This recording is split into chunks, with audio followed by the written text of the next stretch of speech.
Hey guys, State Line Gunner here. I'm going to do a little show and tell of a knife that we picked up from my son with a little bit of money that he had saved up from his allowance, and he'd been wanting a few knives. I think he'd looked at the Bear Grylls. It's one of the bush knives, the larger knives, and some K-bars and things of that nature. And I really wouldn't want to get him such of a high dollar knife right off the bat. I wanted to get him a knife with some decent steel in it that would keep a decent edge, but he could learn how to take care of, learn how to use, and not get hurt with it. And I was sitting at an Army surplus store the other day and ran across this knife. And I've put my own lanyard, made my lanyard to go on here, a little paracord lanyard I made up. It is the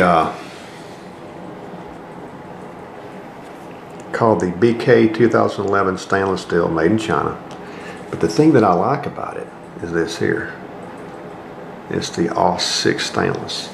Now, if you get on knife forums enough and you start looking around enough, you're going to be hearing a lot about the AUS-8, you know, the S40B, 1095, you know, your 01 steels and things like that. And don't get me wrong, those are great steels, and I would have loved to have found this knife for 25 bucks with that steel, but you're not. This knife costs us $25 out the door.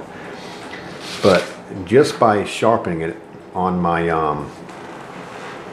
steamboat sharpener, which is what I use, which you've got your coarse rods here, then your fine rods here, just by running it on this and on a leather strop. And I have not had to go back to the rods, by the way. I've only done it one time.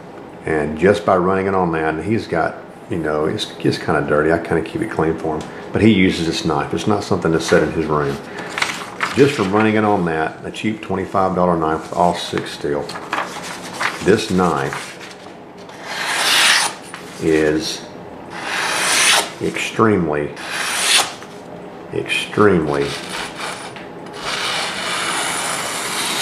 sharp. I'm just really impressed with it. So, just to let you know, you don't have to pay $100 to get an extremely sharp knife. You just have to find a knife with some decent steel and run it on a good sharpener and a leather strop, and you've got a good, decent knife. Lord bless you guys. Have a good night.